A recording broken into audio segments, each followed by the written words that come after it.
Tämä dokumentti kertoo vanhasta kirkkopuistosta, joka tunnetaan nykyään nimellä Ruttopuisto.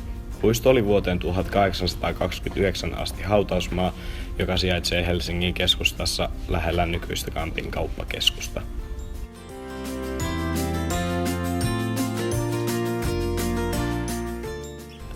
Ruttopuiston nimi tulee siitä, kun sinne on haudattu vuosina 1710 ja 1711 ruttoon kuolleet ihmiset.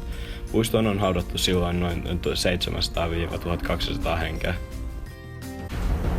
Kuoleman olisi kuitenkin voinut välttää hyvällä hygienialla. Sen todistaa se, että juutalaisia, joilla oli siihen aikaan parempi hygienia, ei kuollut niin paljon ruttoon. Tämän takia juutalaisia alettiin vainota.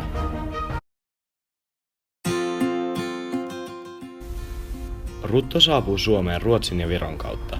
Ruotsista sodan alta tulleet pakolaiset toi ruton ensin Turkuun ja tämän kautta Helsinkiin.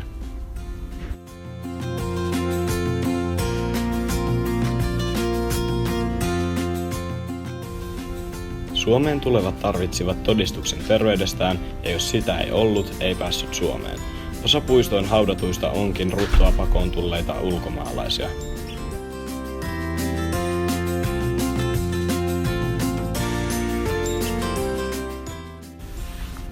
Puisto toimii nykyään ihmisten suosimana piknikpaikkana. Ihmisistä on muutenkin kiva viettää kesäistä päivää puiston ytimessä.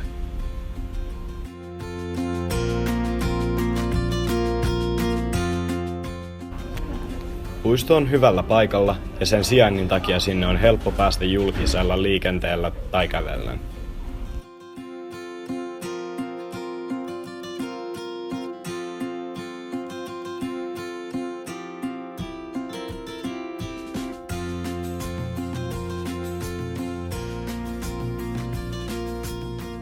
Miksi sinä olet tällä hetkellä täällä? Olen päiväkävelyllä. Tää on päivällinkin varrella. Asun tuossa lähellä ja olen matkalla Stockholmiin.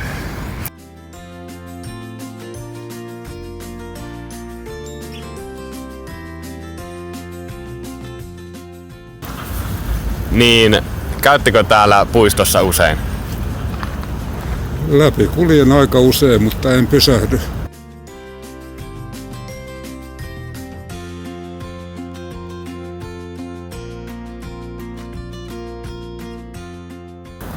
Tiedättekö Ruttopuiston historiasta? No tiedän, mutta sitä nyt yhtäkkiä yksityiskohtaisesti muista, mutta periaatteessa olen täysin selvillä. Joo, no. Ja no, täällä oli siis niitä ruttoon kuolleet ihmisiä haudattiin silloin 1700-luvulla. Joo, hienoa.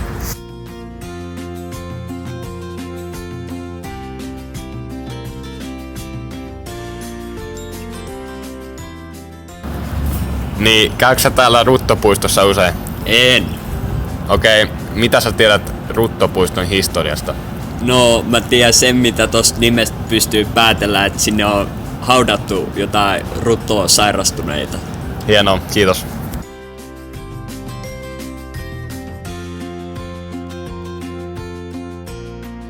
Mitä tiedät paikan historiasta?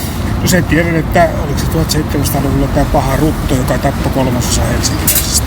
Sieltä on lunta.